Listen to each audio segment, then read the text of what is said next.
I don't really want to tell you just how much time I spend just scrolling through Instagram reels. At this point, it's just a tradition between me and my mom where I'll save a bunch of funny reels for her to watch when she comes back, and we'll just sit there for hours and laugh at people's dogs and kids doing dumb things. But as an art account, I do also get recommended loads of Instagram art reels, and some of this are really good digital painting hacks and tips. So today I want to take a look at some Instagram digital painting tips and tricks and see if these make my art better, whether they work or they don't, and let you know what I think. Am I super late to this trend? Yes. But here's the thing, okay? I live in India and we don't have TikTok because of politics and war and all of that. So I do, however, watch TikTok compilations on YouTube. I know it's wrong, okay? I know. But I miss Vine humor, and I feel like TikTok these days is Vine humor reincarnated, and it's my nightly fix, okay? However, a lot of other apps are now taking on this short video format, and so that means a lot of TikTok artists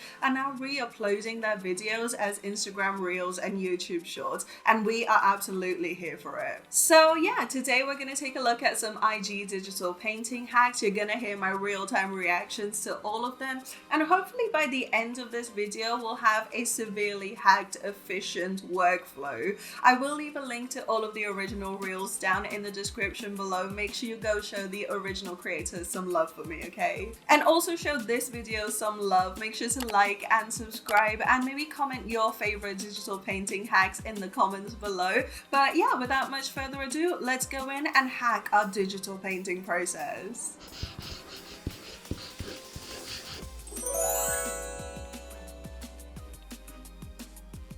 Okay, so for today's video, I specifically wanted to try out some hacks that I feel might work, because I don't just want this video to just be a bunch of fails. I want us to be able to take something away from this and to learn something today. And also, my index fingernail did not fall off after I was done recording, so if you think you see a naked nail in the video, you don't.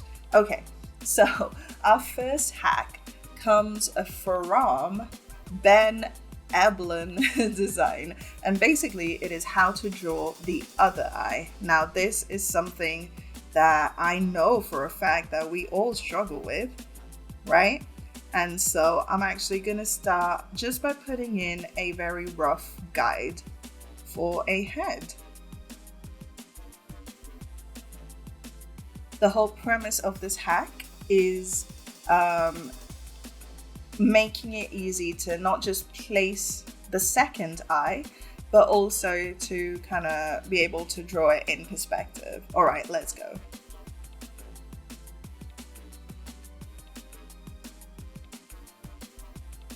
Okay, so start with the brow. Might make this bigger actually. So the brush I'm using is my pencil brush. Shameless plug, it is from my extended brush pack. Okay, so what he seems to do is draw this brow ridge and the cheek and take it all the way down to the chin. And then the other cheek and connect it.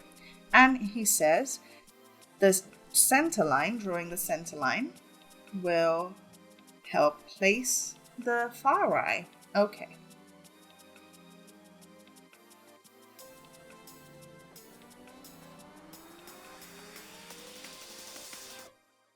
Yeah. So remember, eyes are balls. So we're gonna start by drawing one circle here, and the other would be sunken into the face, wouldn't it?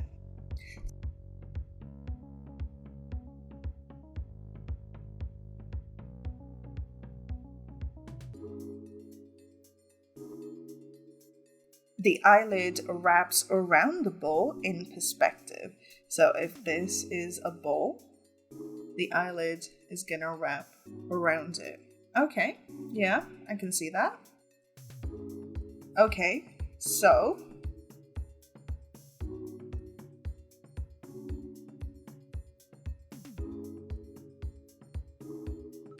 so the iris sits similarly on the balls depending on the direction.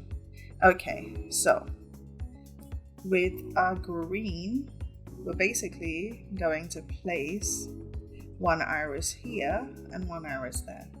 Okay, so he doesn't actually finish it.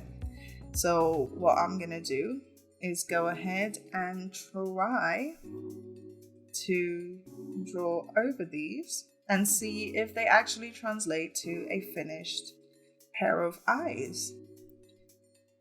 The issue with drawing eyes is they rarely ever look both in the same direction, right? So, oh, okay, do you know what? That actually worked.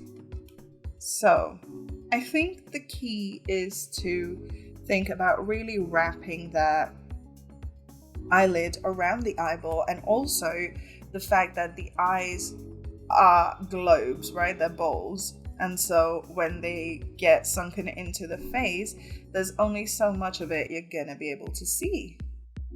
Hey, that actually worked really nicely. Okay, so that is definitely I would say an 8 out of 10, because I could use more instruction on, where to place them. Because, yeah. I like to pretend that I can draw good. But it's a lot of cutting and moving stuff. But anyway, yeah, that seemed to have worked fairly well. They do seem to be looking in the same direction, and the eyelids seem to be wrapped around the eyeballs in perspective, so that's a thumbs up from me. Okay, so the next hack is How to Draw Lips by Nastya Koshanova. I know I butchered that name, I know I did. Okay, so this is about drawing plumper, more fuller looking lips, which we all love to see. Okay, so she starts, it seems, with a circle and 2 ovals for the upper lip and 2 circles on the lower lip and a line going across.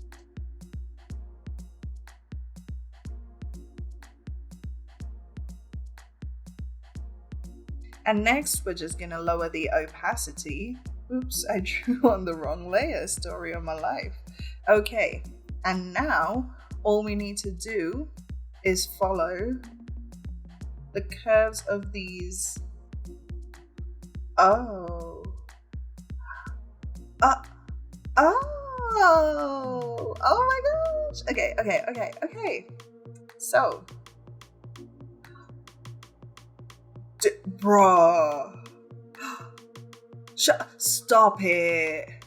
Wait, that actually worked? Look how plump they look. Wait, oh my god. Okay, all of my characters from this day forward are gonna look like they got a ton of Botox. Okay, let's try it on our actual face. Well, on the face we're drawing. Okay, so again, that circle, and I'm guessing you need to make sure that that's at the center of the face, because that's where the Cupid's bow will go. An oval here, an oval in perspective here, 1 circle, 2 circle. Okay, lower the opacity. We already have a line in place, and so we're gonna start with, okay. Okay, and the lower lip. Wait, okay, I so messed up the angle and the placement. Please, someone, can you make a hack on where to place the features so I don't have to keep doing this thing? Because this is something I've had to do with every single painting ever. Okay, you know what? This nostril is bothering me. But you know what? That actually looks really good. I feel like with a bit of practice and a bit of refinement, I feel like this could really change how I draw lips forever. Okay, that is a 10,000 out of 10. I would give it 12 thumbs up if I had 12 thumbs. That looks really, really good. Okay, so I've gone ahead and colored her in. And, I I think she's missing a bit of a shadow under the jaw.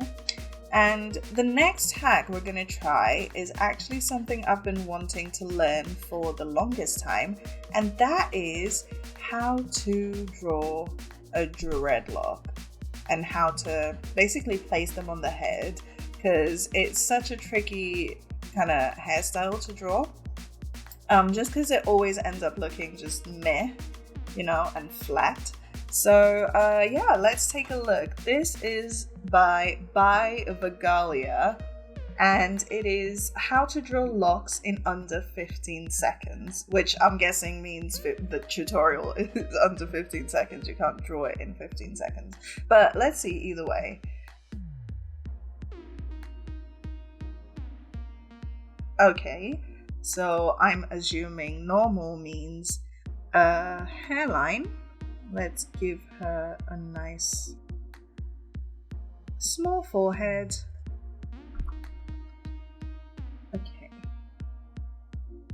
And okay, that's the hairline. And then she kind of does a checkerboard type deal. So I'm just trying to follow the form of the head and draw kind of like a checkerboard. Okay, so we have that. Then add hair to the side of the head.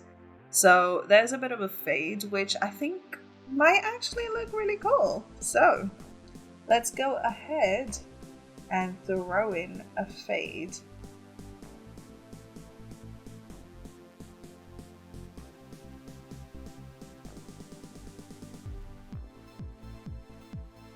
And I might throw in some little baby hairs. I love baby hairs. They add so much character. Aw. Okay. Okay. Stop getting carried away, Srish. Okay, wow.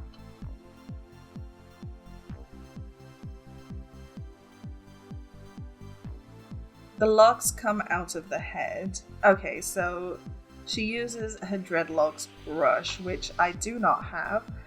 Because I think these are for Procreate, and I do not have Procreate because I don't have iPad money. So anyway, yeah, so we start by, I'm actually going to reduce the opacity on the grid, and we start by creating these little squares.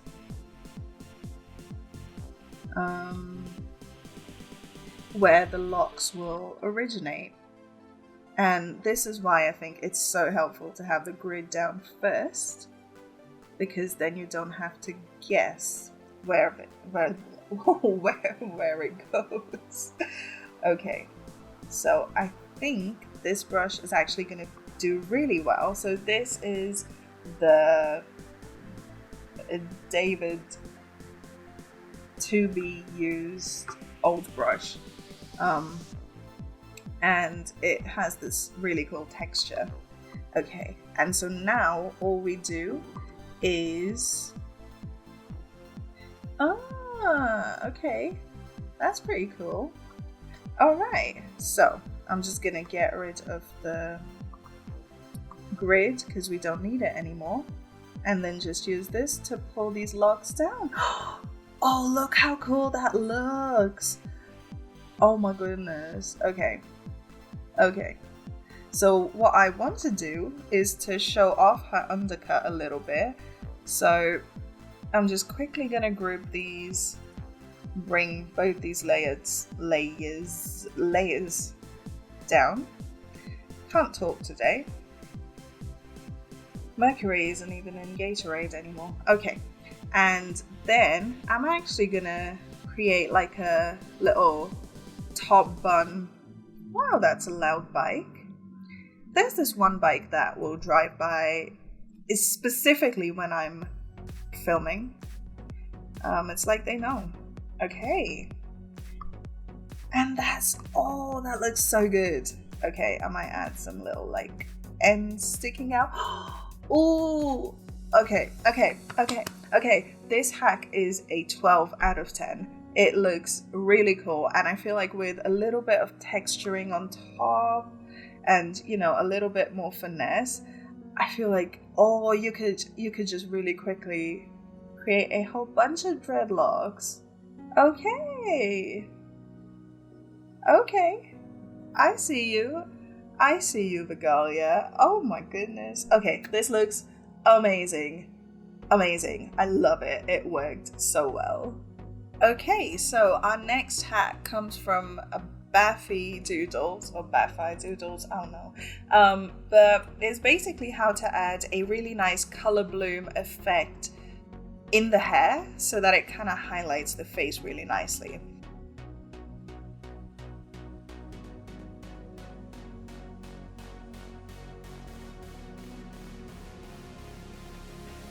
This is the primary reason why I specifically created the hair on its own layer, is so we could do this. So I'm just going to hit undo a couple of times just to get rid of all these highlights that we just painted in, because we want it to be a solid flat color.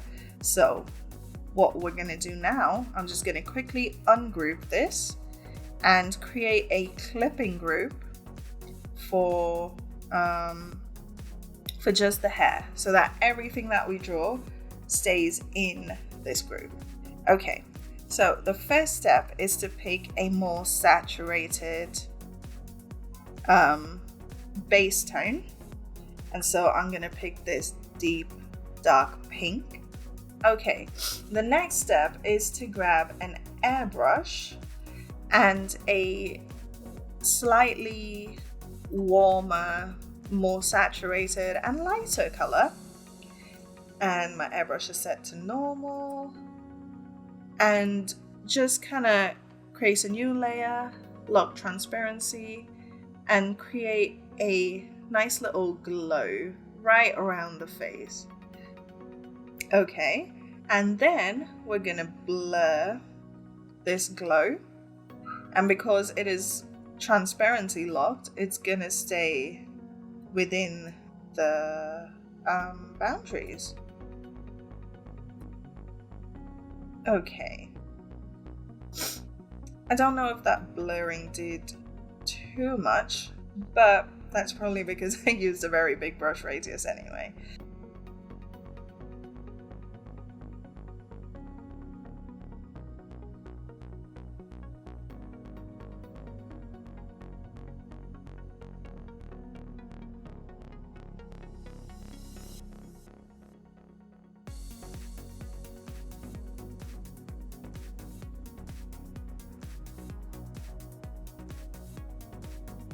Okay, next we're gonna take another color and make it even lighter, and we're gonna add a smaller hint of a glow.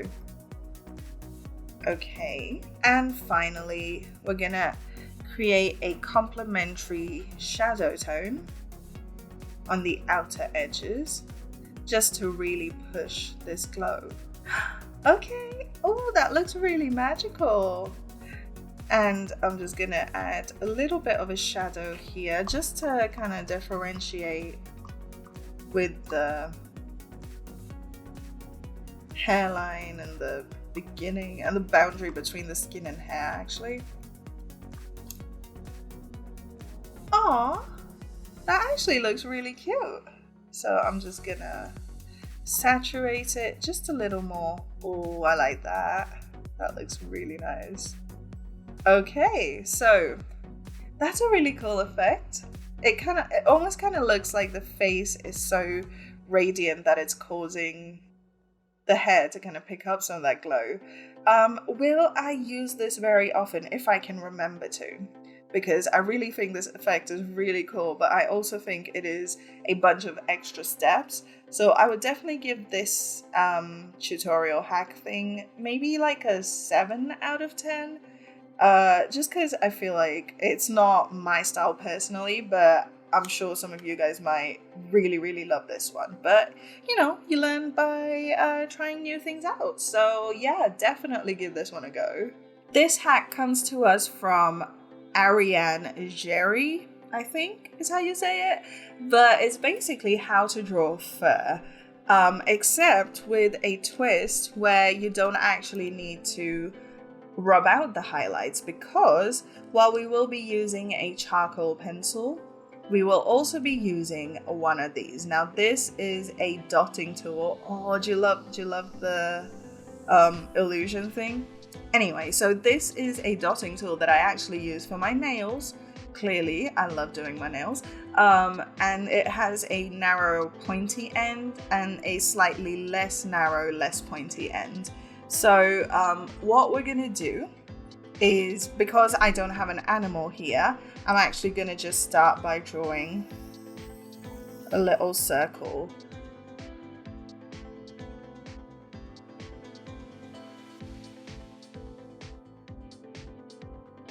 Apparently, the trick to this technique is by using this to score our paper, we don't actually need to rub out the highlights. So I'm gonna start with the wider end and just start to score in a bunch of different lines.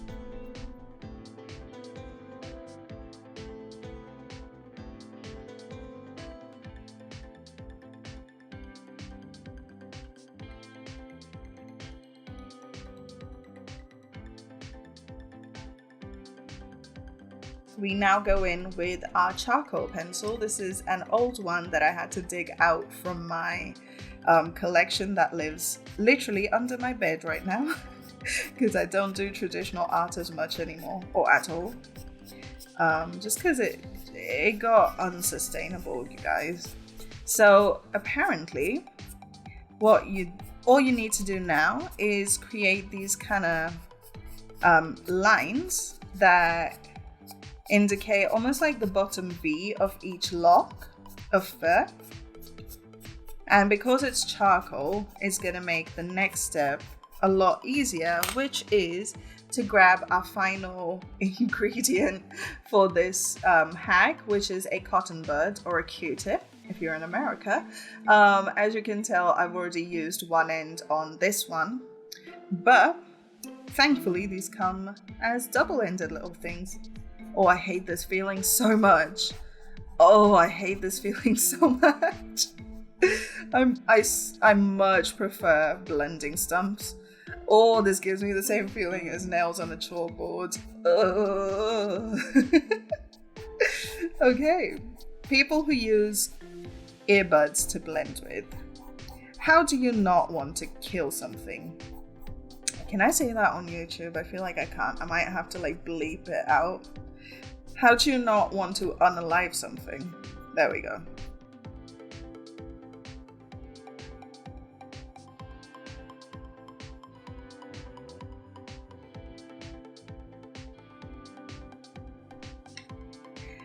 And then I'm just gonna go in and darken up some of the shadows, because the biggest issue that I find while painting fur is it's so easy to get caught up in the details, and you just end up forgetting that lighting is an important part of this, right? So I'm just gonna add in a bit of shadow, and then of course some edge details so it actually looks like it's a ball of fur. And I think the whole point of this little trick is to see if you can kind of do away with the part of drawing fur where you have to kind of erase the highlights out. So I suppose in that sense it did kind of work. However,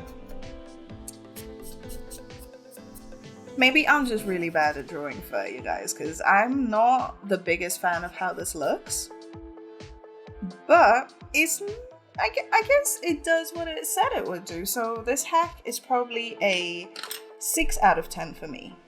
Okay, so this one is a sketching tip by Gemma Gates, and it is about making more dynamic characters, and this is something I didn't actually think about.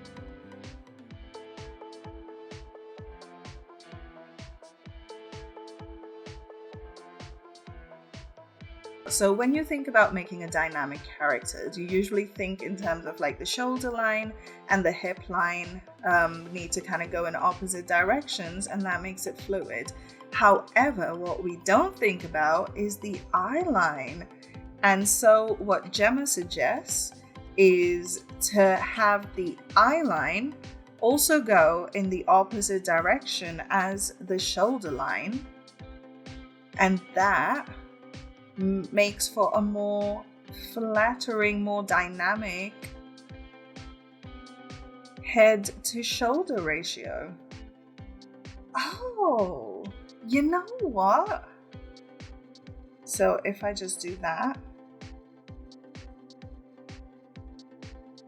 Whoa, okay, that is so easy, but look at the difference it makes.